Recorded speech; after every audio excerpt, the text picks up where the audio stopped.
മസ്കറ്റിലെ ഞങ്ങളുടെ ടൂറിംഗ് ആരംഭിക്കുന്നത് ഒരു ബോട്ടിങ്ങോട് കൂടിയാണ്.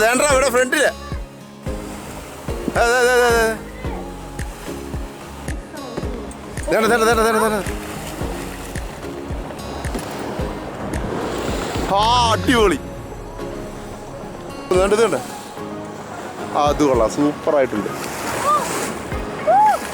ഡോൾഫിൻ വാച്ച് ആണ് പ്രധാന ലക്ഷ്യമെങ്കിലും അവർ ഞങ്ങളെ പല സ്ഥലത്തൂടെയും കൊണ്ടുപോയിരുന്നു. അതിന്റെ വിശദാംശങ്ങൾ ഇതിനു മുമ്പുള്ള വീഡിയോയിൽ പ്രതിപാദിച്ചിട്ടുണ്ട്. ഡോൾഫിൻ വാച്ച് ഒക്കെ കഴിഞ്ഞ് ഏതാണ്ട് ഉച്ചയായപ്പോൾ നന്നായി വിശന്നു തുടങ്ങിയിരുന്നു. അപ്പോൾ ഞങ്ങൾക്ക് ലഭിച്ചത് അനന്തപുരി ഹോട്ടലിന്റെ കോണ്ടാക്റ്റ് ആണ്. അവിടെ നിന്നും അടിപൊളി ഒരു ലഞ്ചൊക്കെ കഴിച്ചതിന് ശേഷം അവരുടെ തന്നെ അപ്പാർട്ട്മെന്റിൽ റൂമും ബുക്ക് ചെയ്ത് അല്പം റെസ്റ്റും ചെയ്തു. കഠിനമായ ചൂട് അകത്തും പുറത്തും എല്ലാം അനുഭവപ്പെട്ടതിനാൽ വൈകുന്നേരമാണ് ഞങ്ങളുടെ യാത്ര ആരംഭിച്ചത്. മസ്കറ്റിൽ ജോലി ചെയ്യുന്ന എൻ്റെ ഒരു ക്ലാസ്മേറ്റിനെ സന്ദർശിക്കുവാനാണ് ആദ്യത്തെ ഞങ്ങളുടെ യാത്ര. ഒമാന് പോകാൻ പ്ലാൻ ചെയ്തപ്പോഴേ തന്നെ മസ്കറ്റിനെ കുറിച്ചും സലാലയെ കുറിച്ചും എല്ലാം ഐഡിയാസ് തന്നത് എൻ്റെ സുഹൃത്തുക്കളാണ്. മസ്കറ്റിലെ ജീവിതാനുഭവങ്ങളും കുറച്ച് നോസ്റ്റാൾജിയായും എല്ലാം പറഞ്ഞ് ഒരു 25 വർഷം ചെറുപ്പമായതിന്റെ ഫീലിംഗിൽ മിനിയുടെ വീട്ടിൽ നിന്നും ഞങ്ങൾ കുറം ബീച്ചിലേക്ക് പോയി. ആലപ്പുഴ ബീച്ചിനെ അനുസ്മരിപ്പിക്കുന്ന രീതിയിൽ നല്ല തിരയുള്ള ബീച്ചായിരുന്നു കുറം ബീച്ച്. ഒമാനിൽ ചെന്നിട്ട് ആദ്യമായി തെങ്ങുകൾ കണ്ടതും ഇവിടെയാണ്. ബീച്ചിൽ സൂര്യാസ്തമയമൊക്കെ ആസ്വദിച്ചതിന് ശേഷം ഞങ്ങൾ പോയത് ജുവലിന്റെ ഫ്രണ്ടിന്റെ ഭവനത്തിലേക്കാണ്. ഒരു ഗംഭീര ഡിന്നറാണ് ഇംപീരിയൽ കിച്ചണിൽ അവർ ഞങ്ങൾക്കായി ഒരുക്കിയത്.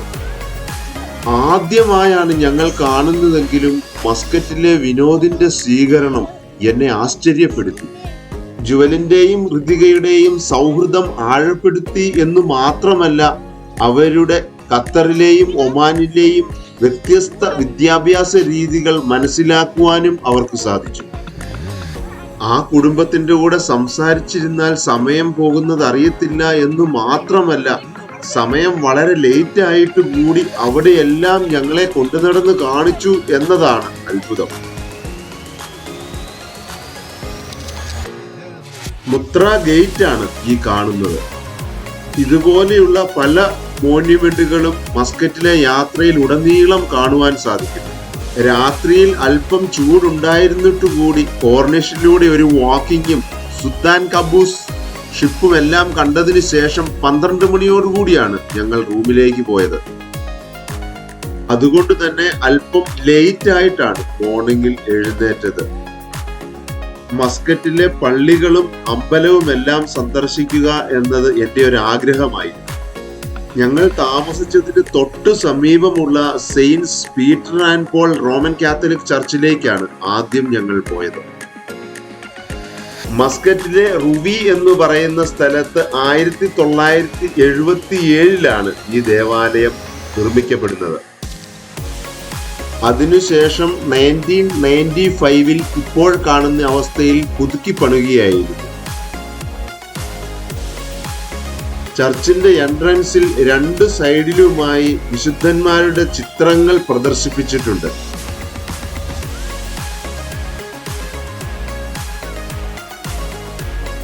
നാച്ചുറൽ ആയിട്ടുള്ള സൂര്യപ്രകാശം വളരെ അധികം ഉള്ളിലേക്ക് പ്രവേശിക്കത്തക്ക രീതിയിലാണ് ഇതിന്റെ നിർമ്മിതി.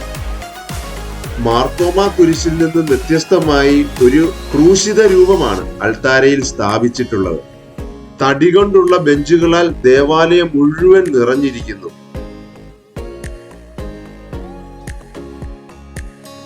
ഏതായാലും അല്പനേരം അതിനുള്ളിലിരുന്ന് ശാന്തമായി പ്രാർത്ഥിച്ചതിന് ശേഷം പുറത്തേക്ക് ഇറങ്ങി. ചർച്ചിന്റെ പാർക്കിൽ നിന്നും പുറത്തേക്ക് ഇറങ്ങിയാൽ റോഡിന് നേരെ ഓപ്പോസിറ്റ് കാണുന്നതാണ് ശ്രീകൃഷ്ണ ടെമ്പിൾ. പാകിസ്ഥാനിൽ നിന്നുമുള്ള ബറ്റിയ കമ്മ്യൂണിറ്റി 1909 ഈ ടെമ്പിൾ നിർമ്മിച്ചതെന്ന് വിശ്വസിച്ചു പോരുന്നു. ചെരുപ്പുകൾ ഗേറ്റിനരികിൽ തന്നെ ഊരിയിട്ടിട്ട് ടൈലിലൂടെ അമ്പലത്തിലേക്ക് പോകുവാൻ വളരെ പ്രയാസമായിരുന്നു. അവിടെ നിന്നും ഞങ്ങൾ ഒരു അടിപൊളി ഡ്രൈവിനാണ് പോയത്. ജുവലിന്റെ ഫ്രണ്ടായ ഋതികയുടെ ഫാദർ വിനോദാണ് ഇങ്ങനെ ഒരു ഡ്രൈവിനെ കുറിച്ചും അവിടുത്തെ ലൊക്കേഷനും ആ ഡീറ്റെയിൽസ് എല്ലാം ഞങ്ങൾക്ക് തന്നത്. മസ്കറ്റിലെ മറക്കാനാവാത്ത ഒരു ഡ്രൈവിംഗ് അനുഭവമായി അത് മാറുകയും ചെയ്തു. ഒരു പച്ചപ്പ് പോലുമില്ലാത്ത മണ്ണ് കൂട്ടിയിട്ടിരിക്കുന്നത് പോലെ അനുഭവപ്പെടുന്ന മലകളുടെ ഇടയിലൂടെയാണ് ഞങ്ങളുടെ യാത്ര.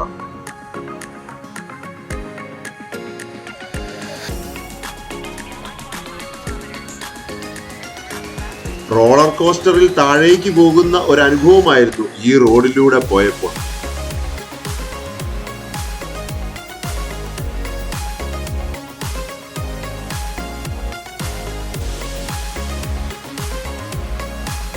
ഈ വീഡിയോയിൽ പറഞ്ഞിരിക്കുന്ന എല്ലാ ലൊക്കേഷൻസും ഇൻഫോർമേഷനും ഡിസ്ക്രിപ്ഷനിൽ കൊടുത്തിരിക്കുന്നു. ഗൂഗിൾ മാപ്പ് ഉപയോഗിച്ച് ഈ സ്ഥലങ്ങളെല്ലാം കൂടുതൽ എക്സ്പ്ലോർ ചെയ്യാൻ സാധിക്കും.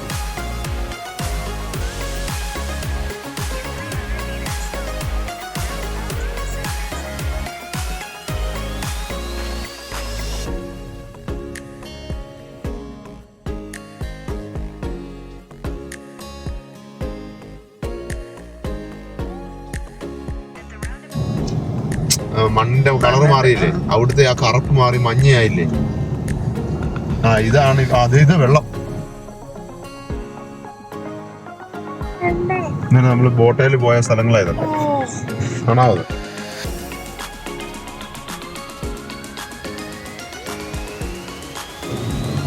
അവിടെ ഇറങ്ങി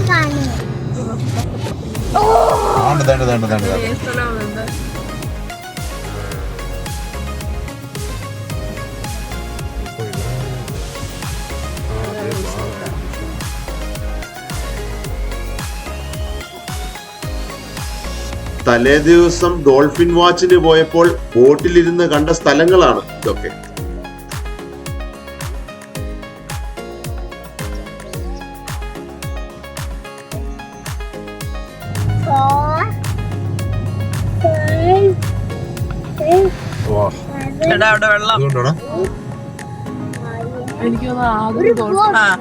അതെ അതെ, ഇവിടെ നമ്മൾ വന്നപ്പം അവര് പറഞ്ഞില്ലായിരുന്നു ഇതിലെവിടെ വരണം എന്ന്.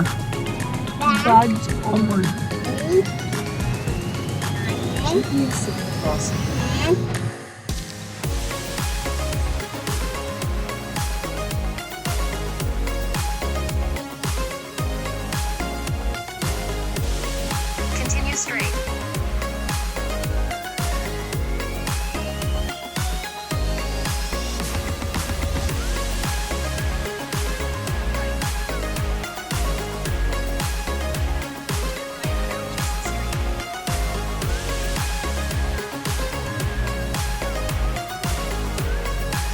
റിസോർട്ടിനുള്ളിൽ ഉണ്ടാക്കിയിരിക്കുന്ന ഒരു ടണലാണ് ഈ കാണുന്നത്.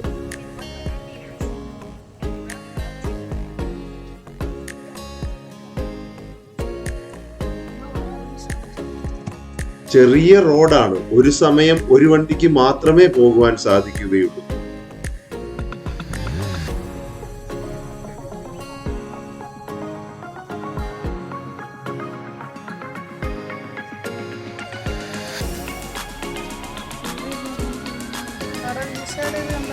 അതിൻ്റെ തന്നെ ഒത്തിരി ഹോട്ടലിന്റെ വേറെ പേരുണ്ട്.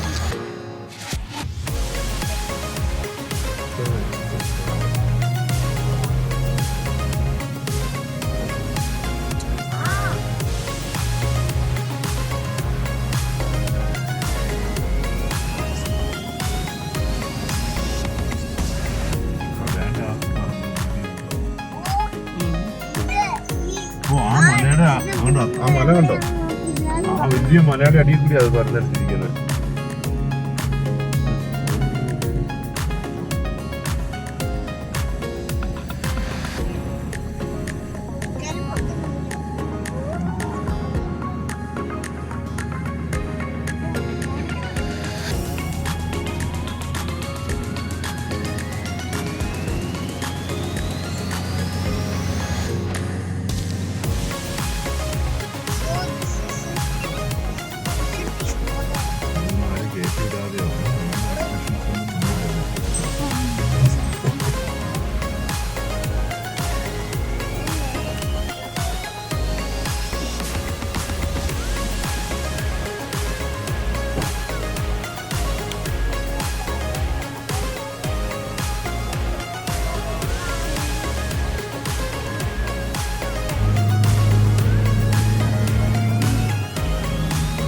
ഇവിടെ നിന്നും സലാലയാണ് ഞങ്ങളുടെ ലക്ഷ്യം. ഏതാണ്ട് 1000 കിലോമീറ്ററിലധികം. ഗൂഗിളിൽ 11 അവേഴ്സിനധികമാണ് കാണിക്കുന്നത്. പോകുന്ന വഴിയിൽ മസ്കറ്റിൽ തന്നെ കാലായിലുള്ള ഹോളി സ്പിരിറ്റ് ചർച്ച് കാണുക എന്നതും ഞങ്ങളുടെ ലക്ഷ്യമാണ്.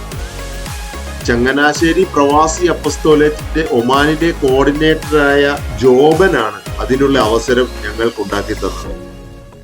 1987 ഫൗണ്ടേഷൻ സ്റ്റോൺ സ്ഥാപിക്കുകയും അതേ വർഷം നവംബർ 27 ഉദ്ഘാടനം ചെയ്യുകയും ചെയ്തതാണ് ഹോളി സ്പിരിറ്റ് ചർച്ച്. അല്പനേരം അവിടെയും സ്പെൻഡ് ചെയ്ത് ജോബനുമായി കുറച്ച് സംസാരിച്ചൊരു സെൽഫിയും ഒക്കെ എടുത്ത് അവിടുന്ന് ഞങ്ങൾ ഭക്ഷണവും കഴിച്ച് സലാലയിലേക്ക് യാത്രയായി.